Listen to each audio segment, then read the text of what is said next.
दी गई समस्याओं में से किस समस्या को हम 42/7 से सुलझा सकते हैं। तो हमें यहाँ पर कुछ समस्याएं दी हुई हैं। यहाँ हमारे पास 3 समस्याएं हैं। हमें पता लगाना है कि इनमें से कौन सी समस्या ये 42/7 से, अगर हम 42 को 7 से भाग दें, हम अगर 42 को 7 से डिवाइड करें तो इससे सुलझाई जा सकती है। मैं चाहती हूँ आप इस वीडियो को पॉज करें और इसे खुद से करने की कोशिश करें पहले। तो चलिए अब इसे साथ में करते हैं। यहाँ पर हमें दे रखा है इस पहले वाले विकल्प में कि सतीश ने अपने बस्ते में 42 टॉफियाँ रखी हुई हैं। उसने 7 टॉफियाँ अपने दोस्तों को दे दी। सतीश के पास अब कितनी टॉफियाँ बची हुई हैं? तो यहाँ पर ये चीज़ तो मुझे नहीं लग रही कि ये हमें भाग करने के लिए कह रही है। यहाँ पे हमसे कहा जा रहा है कि शुरुआत में सतीश के बस्ते में कुल 42 टॉफियाँ थीं और अगर सतीश इन 42 टॉफियों में से 7 टॉफियाँ किसी को दे देता है तो सतीश के पास 42 में से 7 टॉफियाँ जो हैं ये कम हो जाएंगी। तो सतीश के पास कितनी टॉफियाँ बची हैं, इसे हम 42 माइनस 7 से दिखा सकते हैं। तो यहाँ तो हमें भाग देने की जरूरत नहीं पड़ी, तो ये तो हमारा सही जवाब नहीं होगा। चलिए आगे बढ़ते हैं।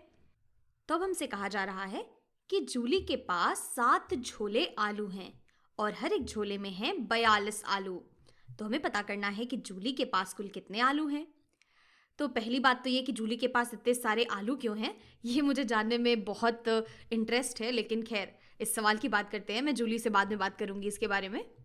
तो जूली के पास हैं 7 झोले भर के आलू और हर एक झोले में क्योंकि 42 आलू हैं तो हम कह सकते हैं कि कुल 7 झोलों में जूली के पास 7 गुणा 42 आलू होंगे। हम इसे ऐसे सोच सकते हैं कि जूली के पास हैं कुल 7 समूह और हर एक समूह में है 42 चीज़ें, तो कुल मिलाकर उसके पास 7 गुणे 42 चीज़ें होंगी। तो यहाँ पर फिर से यहाँ हम गुणन कर रहे हैं, ना कि हम भाग दे रहे हैं। तो यहाँ पर ये भी हमारा जवाब नहीं होगा। हमें तो 42/7 चाहिए, ना कि 7 गुणे 42। तो चलिए अब अपना ये आखिरी वाला जो विकल्प है इसे देख लेते हैं। लीला हर हफ्ते कुल 42 मिनट के लिए दौड़ती है। अगर वह हर रोज बराबर मिनट ही दौड़ती है तो हर दिन वह कितने मिनट के लिए दौड़ती है?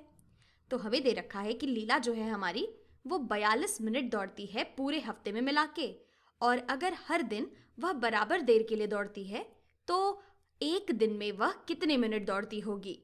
तो हमें पता है कि एक हफ्ते में होते हैं 7 दिन, और अगर कुल 7 दिनों में वो 42 मिनट दौड़ रही है तो एक दिन में वो 42/7 मिनट दौड़ती होगी। और हमें यही तो पता लगाना था। तो हमारी ये जो तीसरी वाली समस्या है ये 42/7 को हल करने से सुलझ जानी चाहिए। हम कह सकते हैं कि लीला 42/7 मिनट के लिए रोज दौड़ती होगी। चलिए ऐसे ही कुछ और सवाल बनाते हैं। कल्कि के पास 21 कठपुतलियां हैं। वह एक डब्बे में 3 कठपुतलियां रखता है।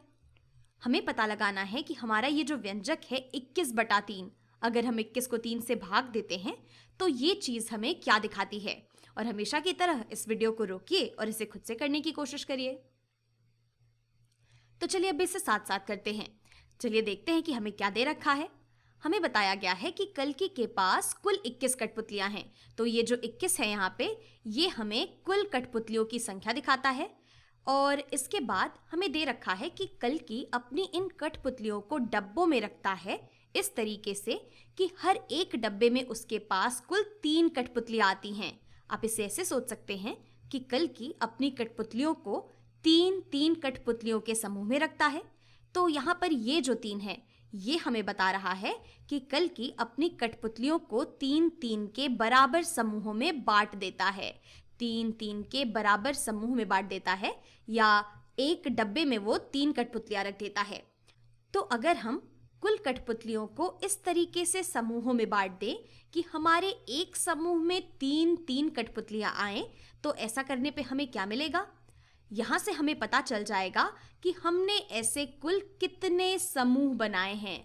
हमारे पास कुल कितने समूह आ जाते हैं, और हमारे यहाँ जो समूह हैं वो दरअसल हमारे डब्बे हैं। हम कह सकते हैं कि अगर हम 21 कठपुतलियों को ऐसे रखते हैं डब्बों में कि हर एक डब्बे में 3 कठपुतलियां आए, तो यहाँ से हमें पता चल जाएगा कि हमारे पास ऐसे कुल कितने डब्बे होंगे।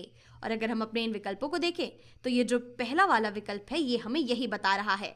अगर हम 21 को 3 से भाग देते हैं तो ये हमें बताता है कि हमारे डब्बों की संख्या कितनी होगी यहाँ इस सिचुएशन में। चलिए इन बाकी विकल्पों को देख लेते हैं कि आखिर ये सही क्यों नहीं है। यहाँ पर हमें दे रखा है हर डब्बे में कठपुतलियों की संख्या, तो ये तो हमें दे रखा है कि हर डब्बे में वह 3 कठपुतलियां रखता है, तो ये दरअसल ये दिखाता है 3 को। इसे मैं पीले रंग में ही लिख देती हूँ। और ये जो आखिरी वाला विकल्प है ये बताता है कुल कठपुतलियों की संख्या, और कुल कठपुतलियों की संख्या ये तो हमें 21 दे रखी है। ये चीज 21/3 के बराबर तो बिल्कुल भी नहीं है। तो चलिए इसी तरीके से आगे बढ़ते हैं और एक और सवाल बनाते हैं। अली, ब्रज और ममता आपस में 12 काजू कतलियों का एक डब्बा बांट लेते हैं। कौन सा व्यंजक हमें यह पता लगाने में मदद करेगा कि हर एक को कितनी काजू कतलियां मिलेंगी? तो हमेशा की तरह इस वीडियो को यहाँ पर पॉज करिए और इसे खुद से करिए। तो हमें दे रखा है कि बांटने के लिए हमारे पास हैं कुल 12 काजू कतलियां।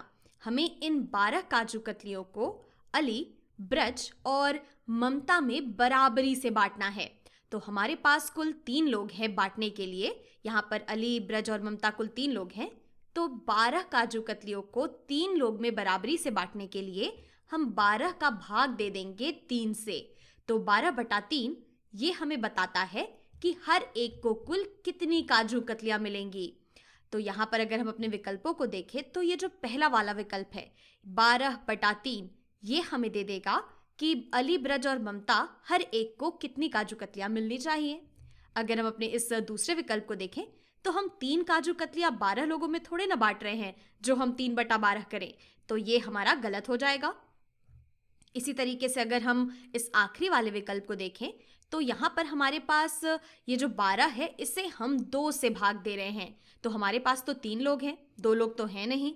तो 12/2 हमें बताता है कि हम 12 चीज़ों को 2 लोगों में बराबरी से बांट रहे हैं, लेकिन हमें तो 3 लोगों में काजू कतलियां बांटनी है, इसलिए ये भी सही नहीं होगा।